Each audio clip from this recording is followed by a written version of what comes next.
Very good. Welcome to this strategy session. So we still have people joining our Zoom call, so I'll just be your assistant, Anne, and also welcome the ones joining. We have participants coming from the waiting room. So welcome to you, Anne. I'm personally a big fan of you. One, because you've been part of Here We Are Global from the very beginning. Two, because I've seen exactly how powerful it has been for you to find your true source of inspiration and become that artist you were meant to be. So both Solveig and I are here today, part of the Here We Are Global management team. And we are very thrilled that you are here to inspire us all today, the power of experimentation. So the strategy sessions are our experts, our professionals in the community who have made some bold choices. They are here to share their path and hopefully inspire the rest of us. So again, we are recording these sessions for our focus members. And then after Anne's presentation, we are going to stop the recording and then do some networking. So over to you, Anne. The scene is yours.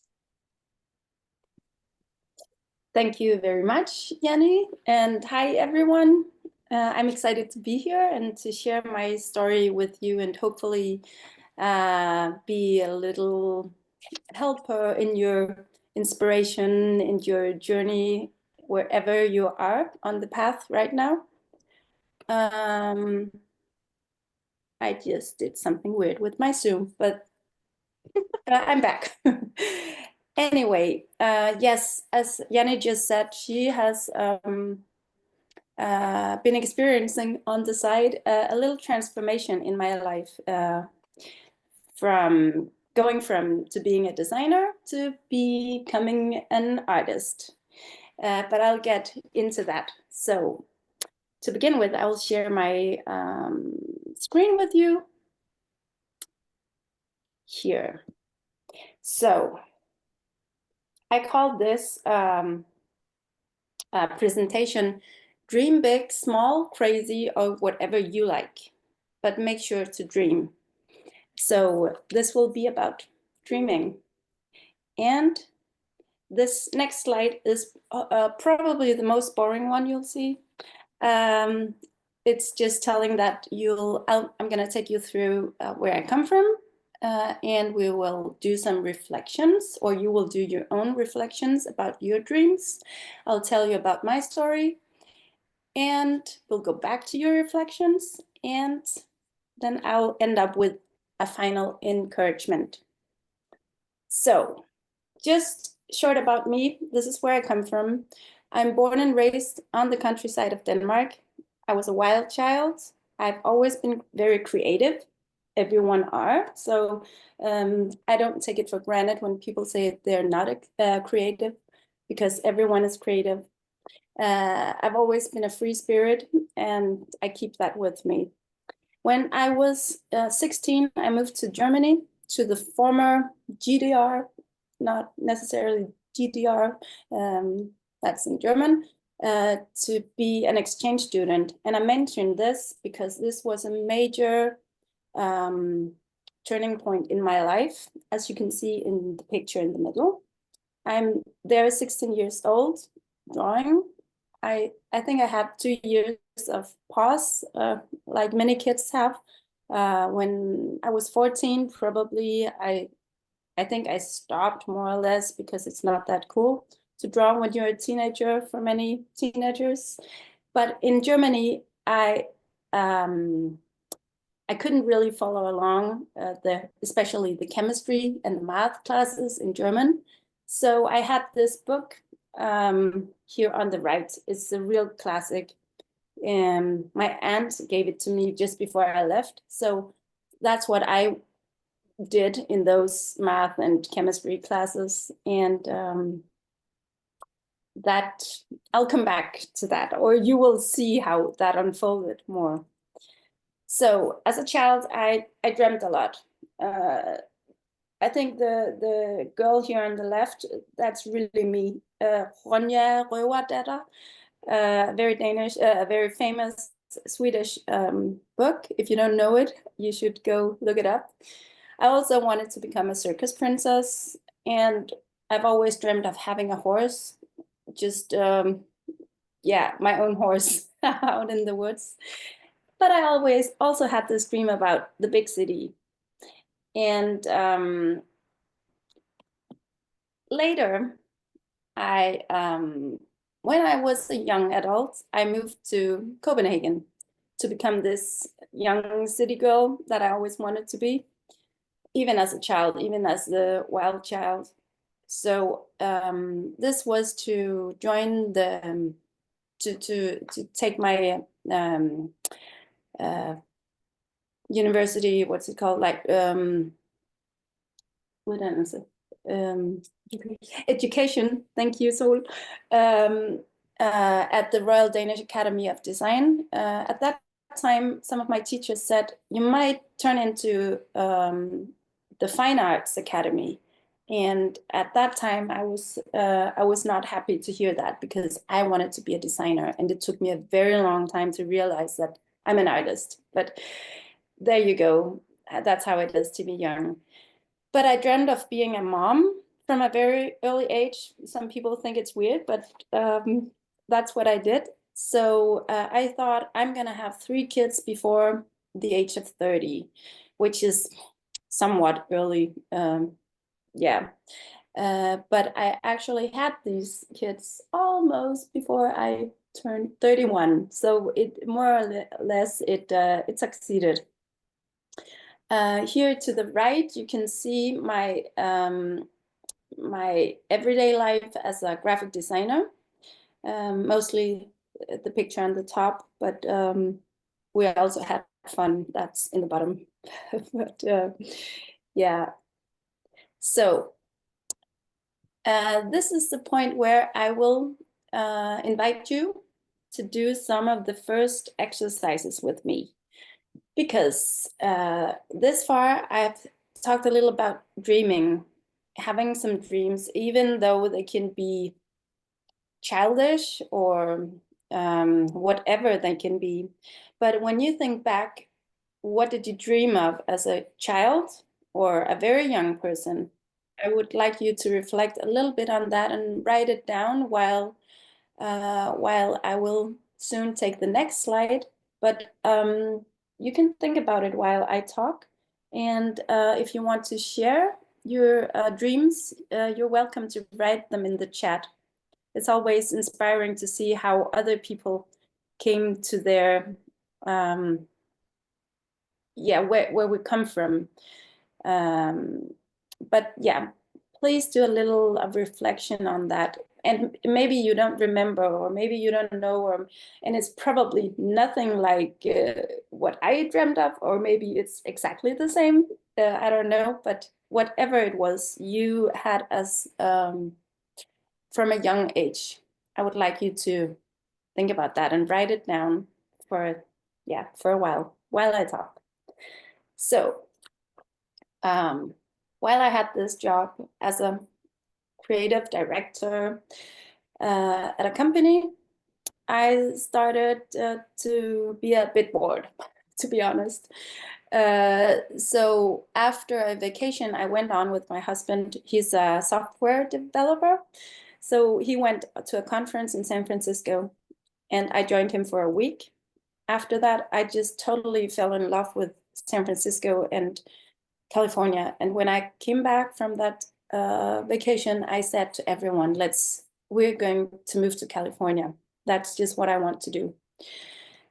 I said it to a lot of people just for fun, but I said it. And then one day it actually happened. My husband came home from work and said, I got a job offer from San Francisco. And I was like, no way, that's not possible. But of course it is. He's a skilled software developer, and that's normal in that business. But it was crazy, because we had bought a house in Denmark, and we had 3 kids who were doing well. But from that time, I kept telling when people asked why we went to California, my answer was because I said I would like to go to California. And my husband has another answer to that question, but I call it dreaming. Some call it manifesting, and it doesn't matter what you call it. But my point is dream, manifest, whatever you call it. So I'm going to tell you a little bit of my journey in California and the way back to Denmark. Of course, we were a band, and I took this picture because it's a cool picture. I think we look like a band, and in some ways we were, of course. But what distinguished me from the other four in the band the other members in the band, they knew what they had to do in California.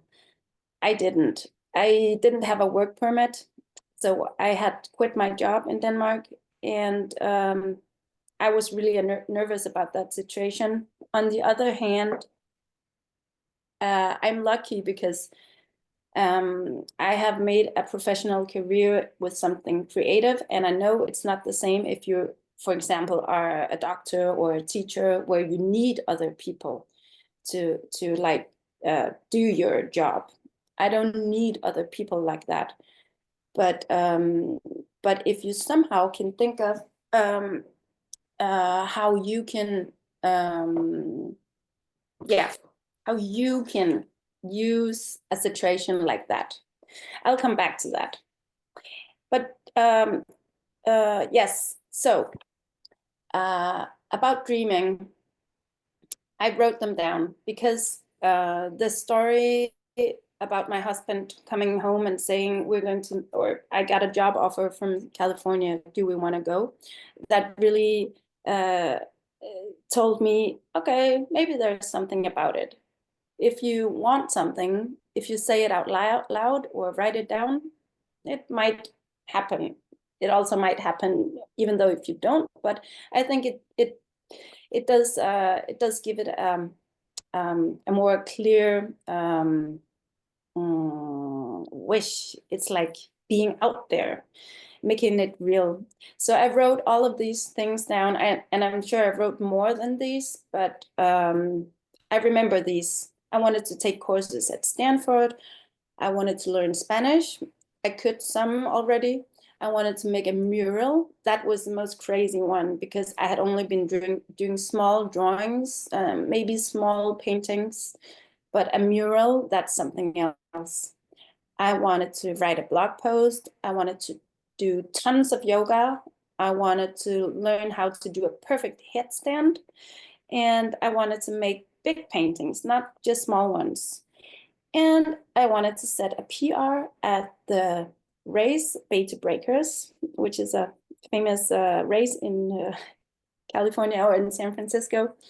Yeah, so I wrote these down and yeah, just had them there on my wall. Some of the things were easy to like go for. I went to a lot of hot yoga. I really like that. I tried to explore my Spanish skills in the Mexican supermarket. We didn't dance. I just liked the picture. So, but I went to Stanford. I had 2 courses. I really loved it, and I also learned that the one was in design thinking, where I learned that I already knew design thinking, but so I made that experience, and I learned to do a perfect headstand, among other things. But many things just happened to me. So one of the things I joined on purpose was this running club. I had many friends. It turned out that Sonia in this picture standing next to me, she was not only my best running buddy, she also was an artist, and we hang out a lot. She was from Britain, and yeah, we had many amazing talks and drawing sessions together and running sessions. Everyone there, it was a small community where you didn't have to be something specific. You just show up and be there. And even though you're not a runner, you can find other communities. San Francisco is a great place to be. I know they have like everything. You can find any community. So if you're in a place where it's not that full, you look what you can find and be open to whatever is in wherever you are. So my sketchbooks look like this. I biked a lot in the city. I talked to people everywhere. I drew everywhere. It was amazing going from boring graphic design to me, and all of a sudden been able to draw, because that's my passion and I love to draw. I was there at the time when Trump got elected at the first time. That's the small picture in the bottom left. Yeah, that was terrible. I hope that's okay to say. But anyway, I was drawing like crazy. And I drew on my son's bike helmet. I drew with the kids, and somehow it was a beautiful way for me to combine two things that I love, my kids and my passion for drawing and painting. And yeah, also, I just wanted to show you how it looks like from our time in California. And big disclaimer here, it wasn't all like that. We also had rough times, but now a few years later, it's much more fun to look back at all of this, and we really had amazing times. And as you can see, we like being outdoor and exploring nature, all of us. And the top photo where we look like a circus is from the famous race, Beta Breakers, that we all ran together. My youngest son dressed out as a lion. He was not happy, but people from the sideline yelled, "Look at the little lion." And then he was back on tracks. So we all made it. Anyway, that was just quick. But I went on with my sketches and my paintings. And as you might remember, I had one of these post-its with, I wanted to make big paintings. And this was a big painting. You see the cat in the bottom left, just to show you the size. And yeah, I never dared doing this kind of this size in Denmark. I don't know why, but all of us, or slowly, I would say, slowly, I did that. I also made, I made many. This is just another one, just to show you that I actually did it. And then there's a story about running and art, and which is also combining my post-it with murals, because I went to a running club once, and I met a guy named Rich. He is in two of these pictures. We were running, and he was one time. I just met him one time, and he had told me in this running club that he was going to open a restaurant. And then we became Facebook friends, and he followed me on Instagram. And then 1 year later, I met him again. It wasn't planned, but we met at another running event. And then I asked him, "How is it going with your restaurant?" And he told me, "Well, it's going good. I just need you to do some art." Those were his words. I never forget that.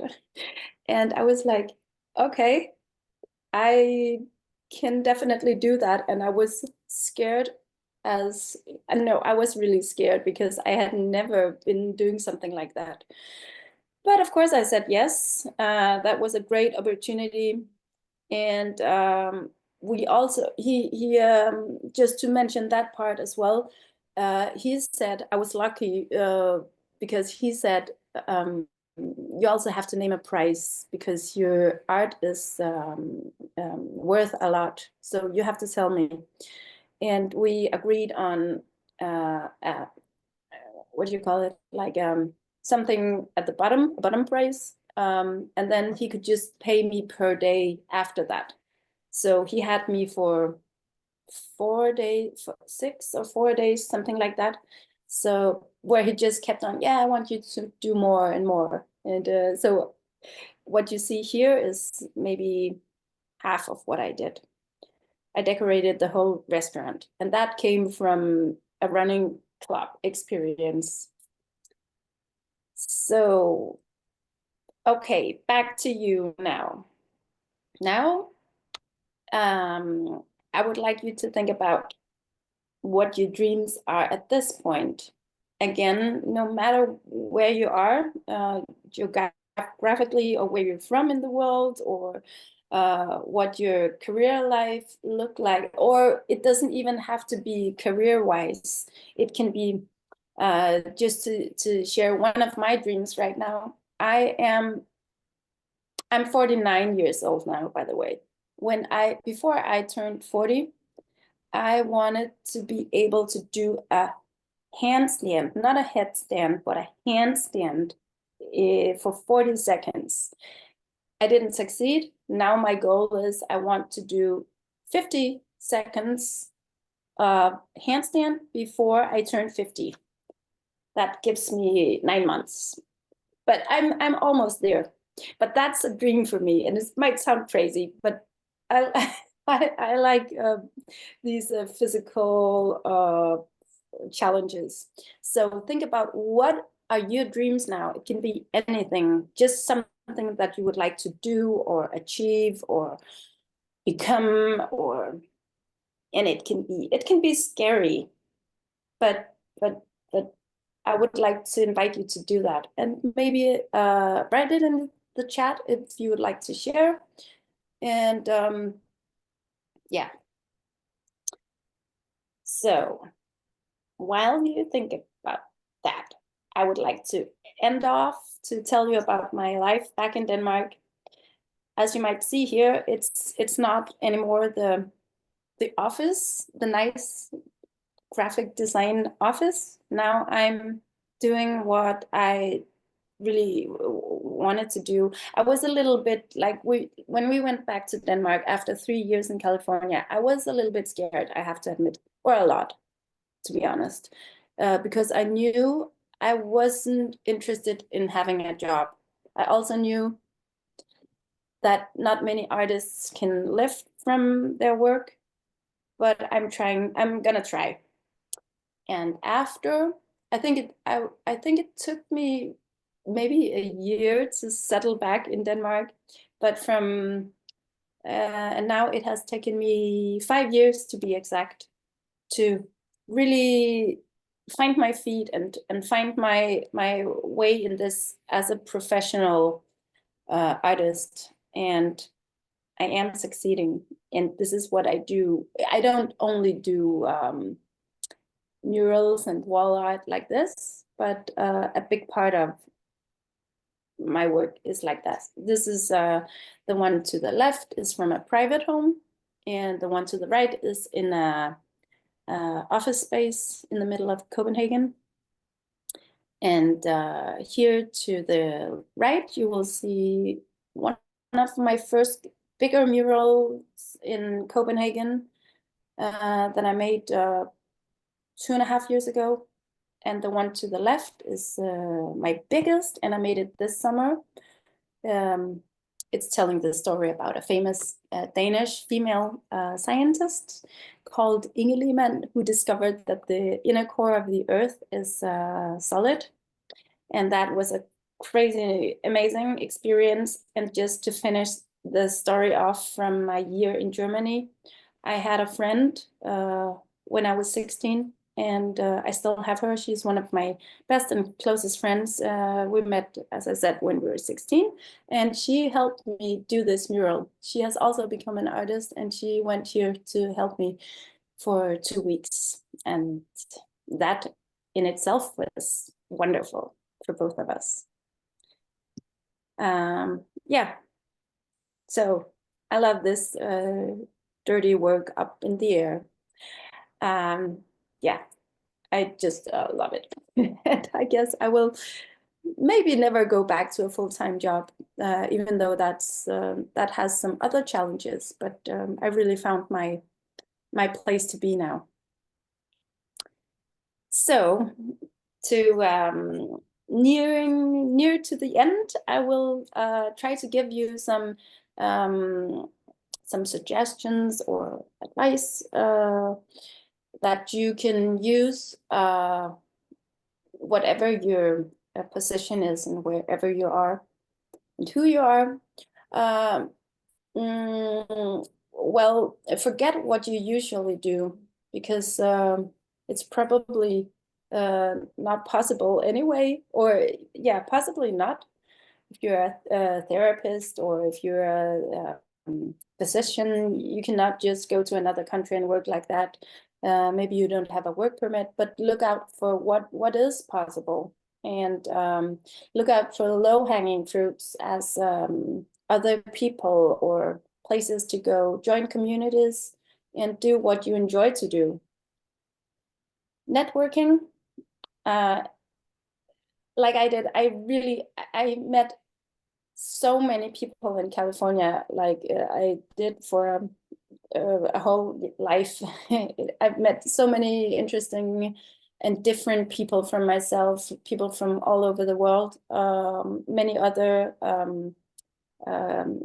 what you call it, career areas, a lot of artists as well, of course, but not that many actually. So more just people in general. And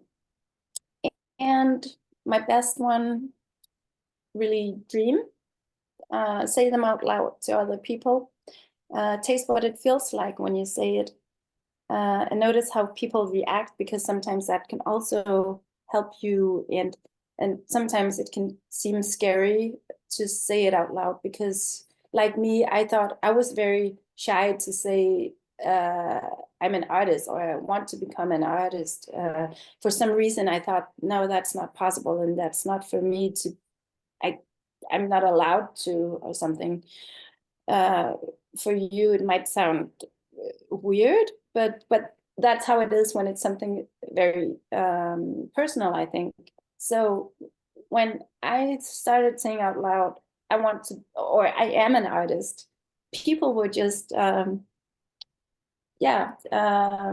acknowledging it without questions, which was super nice for me. So back to my post-its. Oh, sorry. When I left California, you can see I could make check marks out of pretty many of these. I still don't really speak Spanish, even though I try to like sound like I do. I did make a mural, even though it was inside at a restaurant, but I think that counts. I did tons of yoga. I did write a blog post. I guess it's not very interesting anymore, definitely not. I learned how to do a perfect handstand. I made big paintings. I set a PR at Bay to Breakers. I'm very proud of that. I was number 12 in my age group. And I did take 2 courses at Stanford. So before I'm done here, I just want to encourage you to turn more of your dreams into sentences. Write them down and say them out loud. And maybe you already have some dreams that you are aware of, but then write them down again, and think about if you have new ones coming up. They can be big, small, and crazy. It's up to you what you dream about. So one last thought. Make sure you actually want what you wish for. Dreams might come true. And my last dream I want to say to you, please follow me on Instagram because I dream of having maybe 10,000 followers by year of 2026 or something. Thank you. That's it.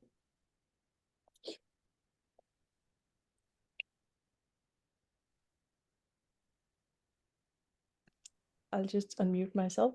Wonderful, Anne. Before we just stop the recording and dive into our networking part of the strategy session, thanks for sharing your path with us.